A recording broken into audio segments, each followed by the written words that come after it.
नमस्कार, बहुत स्वागत है आपका। एनडीटीवी मध्य प्रदेश छत्तीसगढ़ देख रहे हैं आप और आपके साथ मैं हूं आसिफ शेख। देश भर में डॉक्टरों की सुरक्षा का मुद्दा गर्मा रहा है। खास तौर से महिला डॉक्टर्स की सिक्योरिटी पर गंभीर सवाल उठ रहे हैं।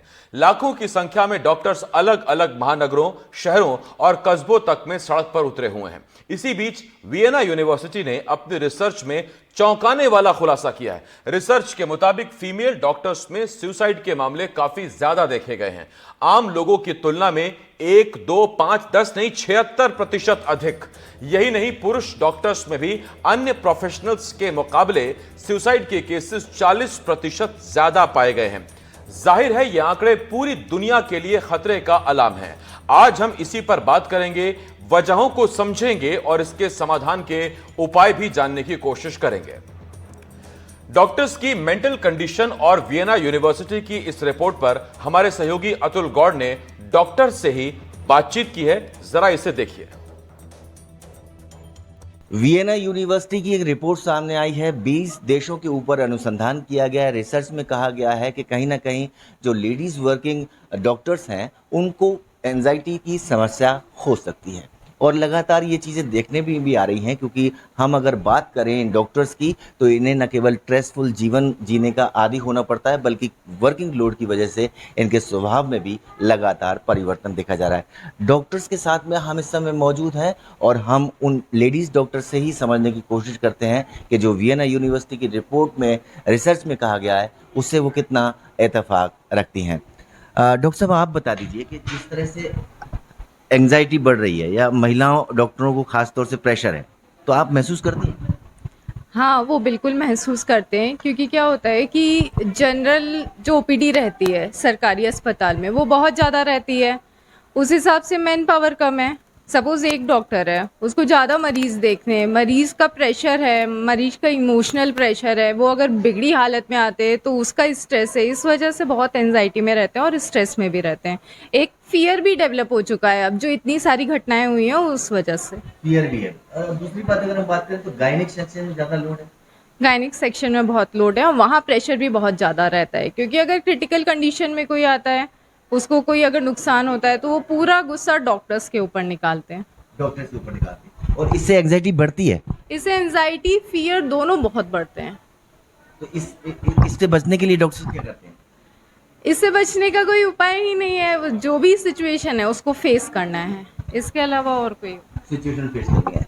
हम और डॉक्टर से बात कर रहे हैं और डॉक्टर साहब आप भी बता दीजिए कि अगर आप बात करें हम सर्जिकली, तो सर्जिकली अगर कितना प्रेशर होता है एक महिला डॉक्टर के ऊपर और उसको अपने परिवार को समय नहीं देना अपने आप में कहीं ना कहीं। सर्जरी से मतलब है आपका ट्रॉमा, है ना। वो तो कभी भी हो सकता है, दिन में, रात में। तो जब भी पेशेंट एक्सीडेंट के बाद आता है उसके साथ और भी उनके रिश्तेदार होते हैं। अब हमारे कुछ बेसिक सवाल होते हैं, जैसे कि हमने दवाइयाँ देनी है तो वो अगर पेशेंट ड्रिंक करके आया है तो उसके साथ रिएक्ट करेंगी। तो हम ये सब कुछ बेसिक क्वेश्चंस पूछते हैं जो पेशेंट समझता नहीं है और वो हम पे ही चिढ़ता है कि आप ऐसे कैसे पूछ सकते हो, जबकि वो पी के ही गाड़ी से गिरा है, सब कुछ हुआ है। उसके बाद उनके साथ जो उनके रिश्तेदार हैं वो सब भी हमें ही क्वेश्चन करते हैं कि मैडम बस बातें कर रही हैं, कुछ देख नहीं रही हैं, कुछ कर नहीं रही हैं, अभी तक दवाई नहीं शुरू हुई। जब तक पेशेंट सच नहीं बताएगा, हमें बताएगा नहीं कि वो पी के आया है, तो हम दवाई कैसे देंगे? और दवाई देने के बाद उसको कुछ हो गया फिर ये तो हमें मार देंगे। आपको स्ट्रेस क्यों इसीलिए पैदा होता है? हाँ बिल्कुल, हम उनसे बात कैसे करें? वो एकदम सारे अटैक करने को आ जाते हैं, हम क्या करें? ये भी एंजाइटी हाँ, स्ट्रेस का कारण है। प्लस एक अटेंडर हमेशा साथ में रखना ज़रूरी है, क्योंकि पेशेंट कौन कैसे बात कर रहा है कुछ नहीं पता। हमेशा एक अटेंडर साथ में रखना ज़रूरी है। डॉक्टर साहब, आपसे अगर हम समझने की कोशिश करें तो एक महिला डॉक्टर खास तौर से इसलिए भी परेशान है कि वो अपने परिवार को समय नहीं दे पाती। आज वो अगर मान लो किसी इमरजेंसी में है, उसको परिवार छोड़ना पड़ रहा है, तो उसके स्वभाव में निश्चित तौर पे परिवर्तन आता है। उसके बच्चों की रिस्पॉन्सिबिलिटी है, परिवार की रिस्पॉन्सिबिलिटी है, माता पिता की रिस्पॉन्सिबिलिटी है।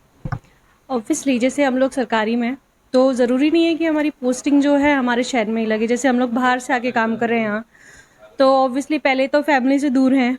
दूसरा, जब इमरजेंसी और कॉल ड्यूटीज़ की बात आती है तो उसका कोई समय नहीं है। कभी 1:30 बजे आ रहा है, कभी 2 बजे आ रहा है। तो सबसे इम्पॉर्टेंट, सबसे प्रॉब्लम जो होता है वो होता है ट्रैवल, कि आप एक तो 1:30 बजे जा रहे हो, दूसरा हॉस्पिटल में या वैसे भी कहीं पे भी आपको एकदम सेफ्टी प्रोटोकॉल तो मिलते ही नहीं है। और जो अभी इतना बड़ा इंसिडेंट हुआ है उसकी वजह से तो वैसे भी आपको ये लग ही रहा है कि एक फेयर तो इंस्टिल हो ही गया है फीमेल्स में। तो जो इमरजेंसी ड्यूटी है, उसका लोड, उसका काम, अब काम तो नोबडी सीज कि आप कितना काम कर रहे हो, बट फिर भी कितना करने के बाद भी पेशेंट हुए या आपका एडमिनिस्ट्रेशन हुआ या जो भी हुआ, कहीं ना कहीं प्रेशर तो आप पे आ ही रहा है कि you are not doing the enough work. लेकिन और उसके बाद हम फैमिली से दूर हैं, हम काम कर रहे हैं, तो एक तरीके का फ्रस्ट्रेशन और चिड़चिड़ापन तो कह सकते हैं, लेकिन इट्स नॉट द पार्ट, काम तो करना ही है, बट वो बस हो रहा है।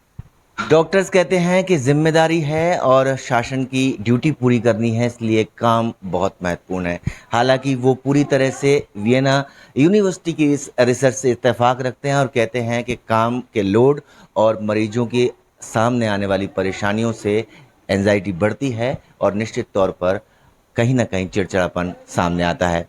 शिवपुरी से अपने कैमरा साथी नितिन शर्मा के साथ अतुल गौड़, एनडीटीवी। हमने आज ये मुद्दा इसलिए उठाया है क्योंकि डॉक्टर्स को धरती का भगवान कहा जाता है और डॉक्टर्स जीवन दान देते हैं, मुश्किल में फंसी हुई जान को बचाते हैं, उसकी सलामती के जिम्मेदार होते हैं। अगर यही डॉक्टर्स जान देने लगेंगे और वो आंकड़ा बहुत बढ़ने लगेगा तो जाहिर बात है ये बहुत बड़ी चुनौती की बात है और ये बहुत बड़ा चैलेंज भी है अपने आप में। हमारे साथ एक खास पैनल जुड़ रहा है। हमारे साथ doctor Subhash Mishra ji medical officer हैं, इसके अलावा साइकोलॉजिस्ट मुस्कान खिटोलिया जी हमें ज्वाइन कर रही हैं और साथ ही साथ कार्डियोलॉजिस्ट मेट्रो हॉस्पिटल की डॉक्टर ऋचा अग्रवाल जी इस वक्त हमें ज्वाइन कर रहे हैं। मैं आप तीनों का बहुत बहुत स्वागत करता हूं।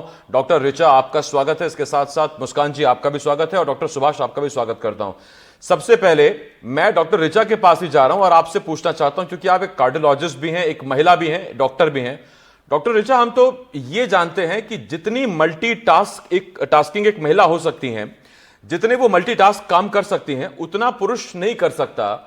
जितना प्रेशर हैंडल महिलाएं कर लेती हैं, उनमें संवेदनशीलता होती, उतनी पुरुष नहीं कर सकते। फिर क्या वजह है कि वियना यूनिवर्सिटी की रिसर्च कहती है कि पूरे दुनिया में, ये भारत की बात नहीं है, पूरी दुनिया में महिला डॉक्टर सुसाइड ज्यादा कर रही हैं, चांसेस ज्यादा बन रहे हैं? Thank you for the question. देखिए, मैं ये तो नहीं कहूंगी कि पुरुष किसी भी मामले में महिला से कम होते हैं प्रेशर हैंडल करने में, ये भी, लेकिन हाँ ये बात जरूर है कि महिला एक मल्टीटास्क बहुत ज्यादा करती है। जैसे कि वो नौकरी भी कर रही हैं, घर में अपनी फैमिली को भी संभाल रही हैं, बच्चों को भी संभाल रही हैं, उनको घर का भी देखना है, बाहर का भी पूरी जिम्मेदारी से देखना है। लेकिन जहां तक आप बोल रहे हैं कि महिलाओं में सुसाइड की टेंडेंसी, महिला डॉक्टर्स में स्पेशली सुसाइड की टेंडेंसी पुरुषों के कंपेरिजन, उसका एक कारण ये हो सकता है कि वर्किंग आवर्स तो होते ही हैं, साथ में उनको जो आजकल आप पता ही रहे कि अब्यूजिव बिहेवियर भी झेलना पड़ता है मरीजों का, या कोई हमसे बदतमीजी भी कर सकता है। रात में जो रात की नाइट ड्यूटीज भी होती है, उसमें भी हमको मरीजों का जो अलग तरीके के पेशेंट्स होते हैं, उनके अटेंडेंट्स होते हैं, हमको उनकी बदतमीजी भी झेलनी होती है। हमें घर का भी पूरा ध्यान रखना पड़ता है। हम पे ये भी स्ट्रेस होता है कि हमारे जो घर है वो भी ठीक से चले, ऐसा नहीं हो, हमको एक अंदर से गिल्टी फीलिंग होती है कि ऐसा नहीं हो कि हमारे ज्यादा काम की वजह से हमारे बच्चों पे असर पड़ रहा है, उनकी परवरिश पे असर पड़ रहा है, या हम उसको अच्छे से देख नहीं पा रहे हैं, अपने घर को अच्छे से संभाल नहीं पा रहे। दूसरा ये है कि मैं ये बोलूंगी कि मरीज डॉक्टर को डॉक्टर समझे, भगवान ना समझे। कोई भी अगर ऐसा होता है कि अगर कोई डॉक्टर के बस में है ही कि वो किसी मरीज को मरने ही ना दे, तो फिर तो इस दुनिया में कभी कोई मरे ही ना, किसी की मौत ही ना। कोई डॉक्टर अपने आप से नहीं चाहता कि उसका मरीज मरे, कोई अपना नाम खराब करना नहीं चाहता। डॉक्टर की पूरी कोशिश होती है, डॉक्टर की, स्टाफ की, अस्पताल की, कि जो उसका मरीज है वो अच्छे से ठीक होकर घर जाए। वो पूरी की पूरे 100% से भी ज्यादा कोशिश करता है कि उसका मरीज बचे। लेकिन जिसका मरीज नहीं बचता है, जिन अटेंडेंट्स का मरीज नहीं बचता है, जो कोई पुरानी बीमारी के कारण वो पहले से एक सिगरेट स्मोक कर रहा है, इतने सालों से इतनी शराब ले रहा है, उसको शुगर है अनकंट्रोल्ड, जो बहुत ज्यादा अनकंट्रोल बीमारियां पहले से, इसको हार्ट अटैक पड़ गया है, तो डॉक्टर तो पूरी कोशिश करता ही है कि पेशेंट बच जाए। लेकिन अगर किसी वजह से पेशेंट नहीं बच पाता है तो अटेंडेंट्स का हमें गुस्सा भी झेलना पड़ता है, मार धाड़ भी झेलनी पड़ती है। कितने इंसिडेंट्स होते हैं जिसमें कि आजकल डॉक्टर्स एक तो हाई रिस्क केसेस करने से डरने लगे इस चक्कर में, क्योंकि हमें इतना ज्यादा डर अंदर बैठ गया कि अगर हमसे खैर कोई जानबूझ की गलती नहीं करना चाहता, किसी का भाग्य ही ऐसा है अटेंडेंट का डॉक्टर तो पूरी तरीके से कोशिश करना चाहता है जान बचाने की, लेकिन अगर किसी तरीके से कोई पेशेंट मर जाता है तो डॉक्टर के अंदर इतना खौफ होता है कि पता नहीं अब उसके साथ क्या हो जाए, उसके साथ मारपीट हो, उसकी आंख फूट जाए, कुछ हो जाए, तो डॉक्टर्स, इसमें मरीजों का ही नुकसान है। कोई भी डॉक्टर हाई रिस्क केस करने से डरेगा इस चक्कर में। जी। उस पे इतनी ज्यादा आई मीन जो कानूनी वो भी इतने बंद वो लगा दिए हैं नियम की, अगर ऐसा हो जाएगा तो डॉक्टर को इतने लाखों का पेमेंट करना पड़ेगा, इतने मेडिकल नेग्लिजेंस के उसके ऊपर इतने केस हो जाते हैं। तो इसमें किसका नुकसान है, आप मुझे ये बताइए। कोई भी डॉक्टर हाई रिस्क केस करने से डरेगा कि अगर मैं कुछ हो गया पेशेंट को तो डॉक्टर का क्या होगा। इसमें सवाल ये भी है कि वो हाई रिस्क केसेस अगर डॉक्टर यूं ही है उससे अगर डिनाई करने लगे या उसको रेफर करने लगे या मना करने लगे तो फिर वो केस जाएगा कहाँ, और जितनी देरी होगी उसमें उतना और रिस्क बढ़ता चला जाएगा। ये बड़ा वाजिब सा इसमें एक तर्क है। मैं लौटता हूँ डॉक्टर ऋचा आपके पास। डॉक्टर सुभाष हमारे साथ इस वक्त हमारे साथ है, मेडिकल ऑफिसर है। डॉक्टर सुभाष, मेरा आपसे एक सवाल है, और डॉक्टर साहब मेरा सवाल सीधा आपसे ये है कि आप लोग तो हमें बताते हैं सर कि अगर स्ट्रेस हो रहा है तो ये लीजिए, वो मत करिए। आप लोग हमें बताते हैं कि ये खाइए, वो मत करिए, एक्सरसाइज करिए। ये डॉक्टर्स इतने स्ट्रेस में हैं, आप लोग सुसाइड करेंगे सर तो कैसे चलेगा? आप लोग हमारे सेवियर हैं, अगर आप लोग सुसाइड करेंगे तो फिर हम कहां जाएंगे? देखिए, डॉक्टर्स भी इंसान हैं तो वो भी दबाव में रहते हैं। इनमें दो प्रकार की चीजें देखने में आती हैं, जैसा डॉक्टर ऋचा बता रही थी कि एक एक्सपेक्टेशन पब्लिक की डॉक्टरों से होती है। अगर वो एक्सपेक्टेशन मीट नहीं हो रही है, उसको वो फुलफिल नहीं कर पा रहे हैं, तो उनके मन में तनाव आता है। दूसरा है डर।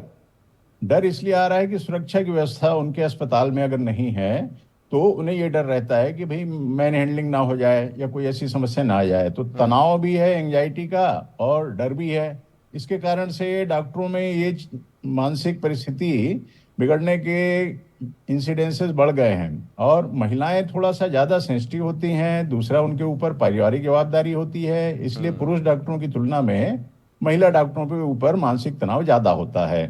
तो इससे बचने के लिए हमें बहुत कुछ करने की आवश्यकता है। मैं तो इसको ऐसा कहूँगा कि भाई इसको व्यक्ति के लेवल पे, दूसरा परिवार में, तीसरा समाज में और चौथा सरकार को, सबको मिलके इसके ऊपर काम करना होगा। तभी ये तनाव से डॉक्टरों को बचा सकते हैं। अगर डॉक्टर तनाव में है तो सभी लोग सहमत होंगे इस बात से कि उसका जो ट्रीटमेंट है वो भी प्रभावित होगा। अगर उसके मन में किसी प्रकार का टेंशन है, ध्यान कहीं और है, तो वो ट्रीटमेंट सही कर पाएंगे क्या? नहीं कर पाएंगे। तो जैसे किसी भी व्यक्ति को अपने अच्छे काम के लिए मानसिक स्थिरता की आवश्यकता होती है, डॉक्टरों के लिए भी ये बहुत आवश्यक है। तो हम व्यक्तिगत रूप में इसको ट्रेनिंग के माध्यम से करते हैं। मैंने संचालक के स्वास्थ्य विभाग के उसमें मैंने काम किया है। उसमें हम लोगों ने देखा था कि ये तनाव को दूर करने के लिए भारत शासन ने जो योजना चलाई है मानसिक स्वास्थ्य की, उसका बहुत लोगों को लाभ मिला है। नर्सेस, कंपाउंडर, डॉक्टर, सभी लोगों को इसकी बचाव के संबंध में ट्रेनिंग दी गई। स्टाफ नर्स को इनकी पहचान के लिए ट्रेनिंग दी गई ताकि वो पहचान करके उसके बचाव का कुछ तरीका, काउंसलिंग या इलाज कर सकें। तो हमें स्ट्रेस मैनेजमेंट करना है, ये व्यक्ति को करना है।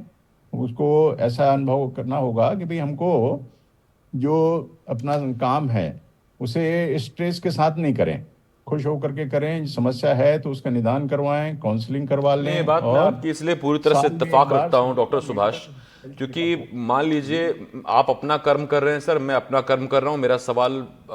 मेरा जो कर्म है वो सवाल पूछना है, खबरें बताना है। अगर घर से मैं ही लड़के आऊं या मुझे अगर मेरे घर में मुझे खाना ना मिले तो यहाँ भूखे पेट में आके क्या आपसे सवाल पूछूंगा, या खराब मन से मैं आपसे क्या डिबेट करूंगा, या इस डिबेट में से मैं क्या निकाल लूंगा। मैं बिल्कुल समझ सकता हूं उसे।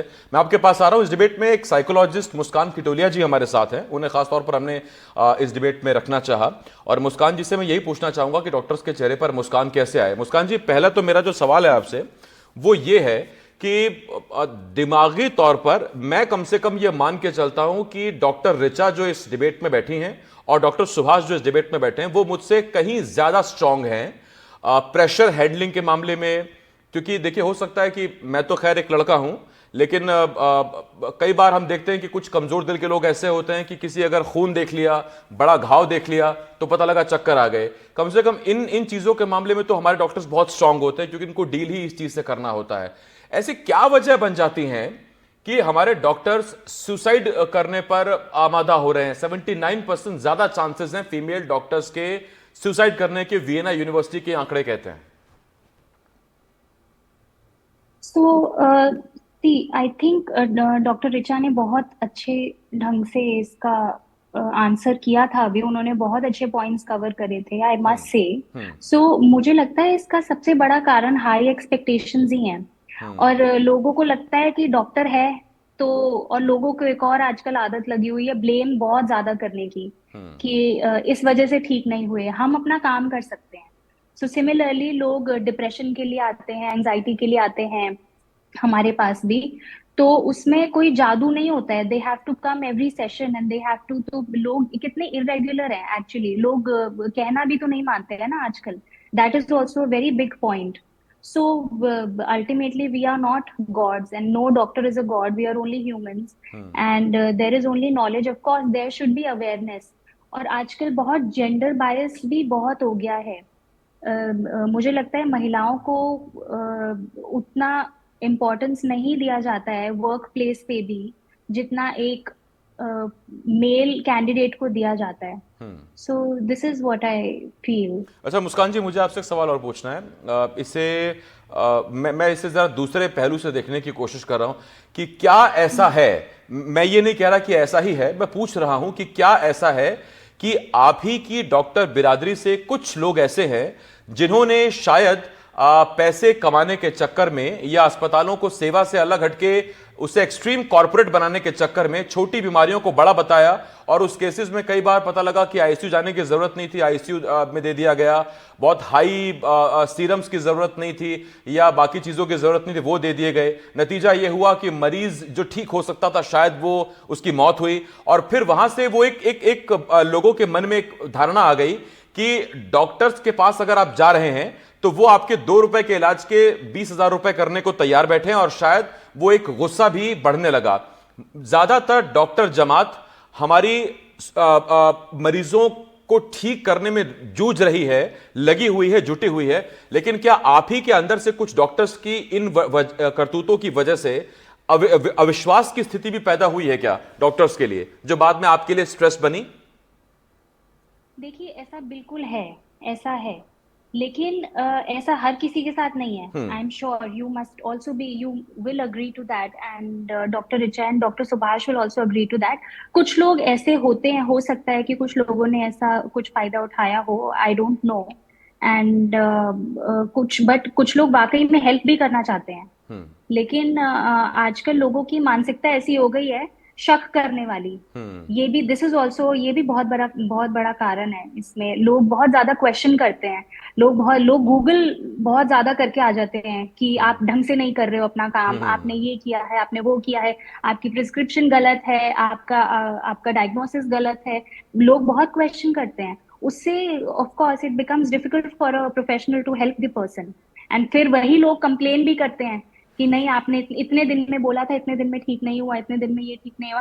सी, एक डिप्रेशन और एंजाइटी एक ऐसी चीज है, अगर आप 10 साल में कोई चीज, कोई इमोशन अपने अंदर अगर आप अक्यूमुलेट कर रहे हैं, आप कैसे एक्सपेक्ट कर सकते हैं कि वो 1 घंटे के सेशन में या 2 बारी मिलने से या 3 बारी मिलने से वो ठीक हो जाएगा। So it is a process, you have to be regular, that is number 1. You have to listen to your doctor or a therapist, and that is number 2. Of course, you have to continue with your medication as prescribed by the doctor, and positive mindset से चलेंगे तो सब ठीक होने के chances. इसमें ज्यादातर लोग इस बात से रिलेट कर पाएंगे खुद को कि आप जब भी इंटरनेट पर अपने कुछ भी बीमारी डालिए, आपको अगर नाक पर छोटी फुंसी हो गई, आप सर्च करते रहिए, थोड़ी देर बाद आपको वो कैंसर बता देगा। आपके हाथ में कुछ निशान हो गया है, भले ही उस पर चाहे आपने कुछ प्रेस किया हो, लाल निशान आ गया, थोड़ी देर बाद वो आपको कैंसर बता देगा। तो ये इतने पढ़ लिख के आप चले जाते हैं डॉक्टर के पास, तो सवाल फिर ये भी है कि डॉक्टर की आवश्यकता क्या है, फिर इंटरनेट से इलाज कर लीजिए। डॉक्टर के पास अगर जा रहे हैं तो पूरे भरोसे के साथ जाइए और वहां अपना पूरा इलाज करिए। मैं लौटता हूं आपके पास डॉक्टर रिचा, डॉक्टर सुभाष और मुस्कान जी, आपके पास लौट रहा हूं, और इस मुद्दे को लेकर क्या सोचते हैं भोपाल के डॉक्टर्स, ये हमारी संवाददाता अमृतांशी जोशी ने उनसे जानने की कोशिश की है। जरा जल्दी से सुनिए, फिर मैं डिबेट पे आता हूं।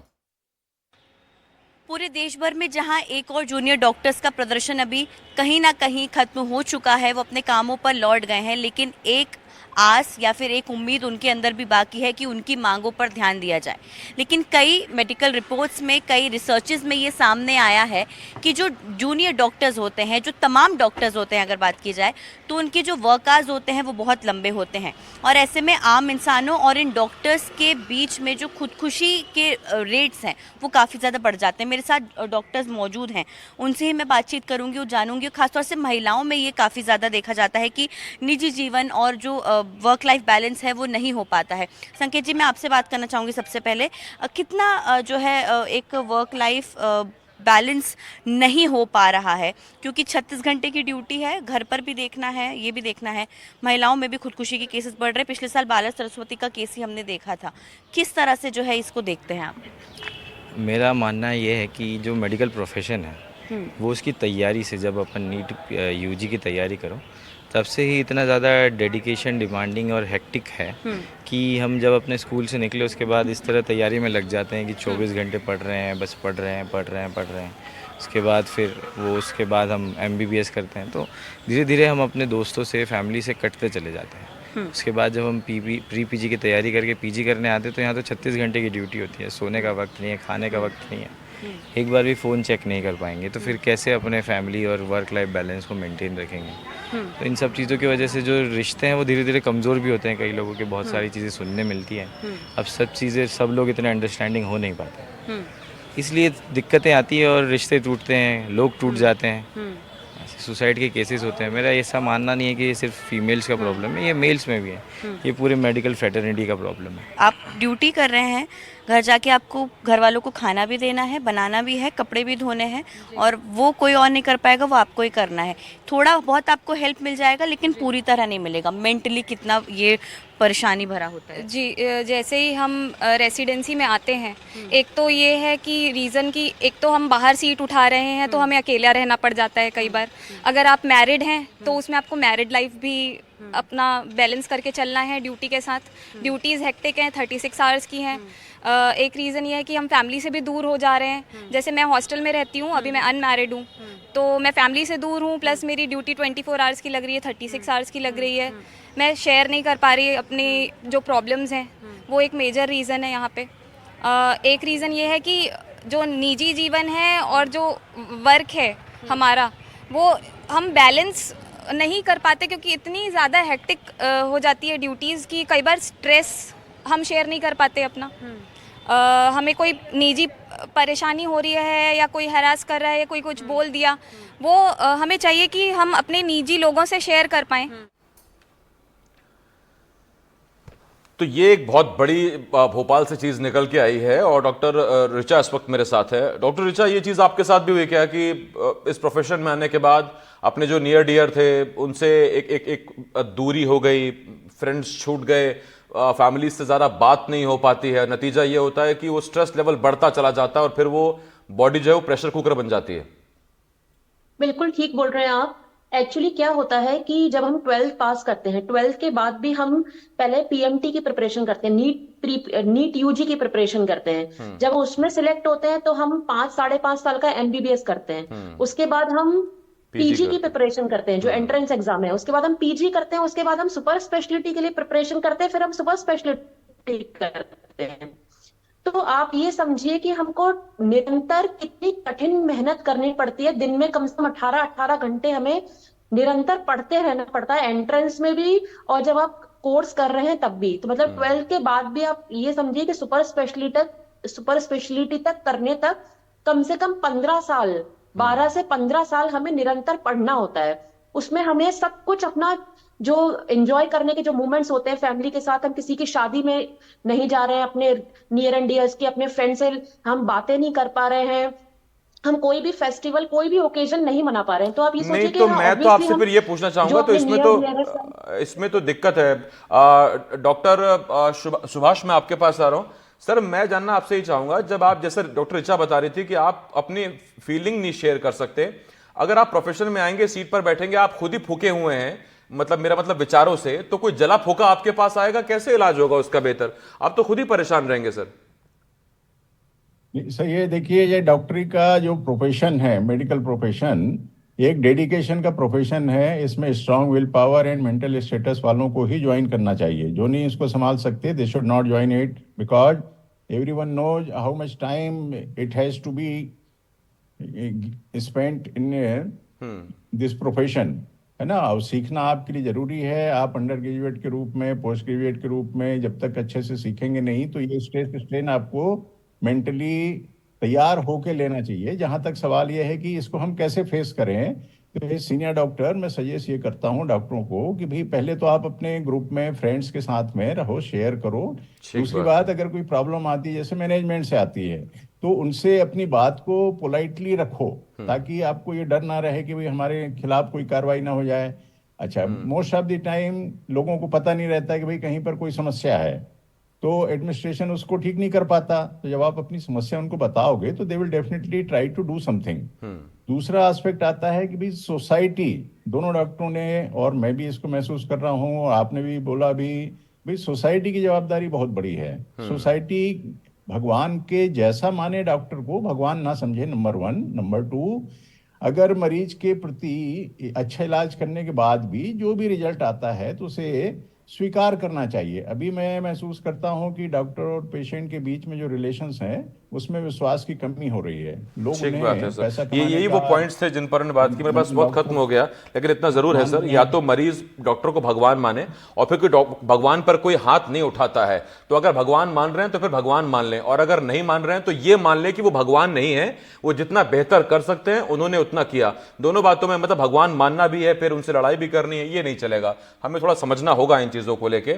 बहुत धन्यवाद है आपका डॉक्टर साहब, सुभाष जी, डॉक्टर ऋचा और मुस्कान जी, बहुत शुक्रिया आपका हमारे साथ इस डिबेट में जुड़ने के लिए।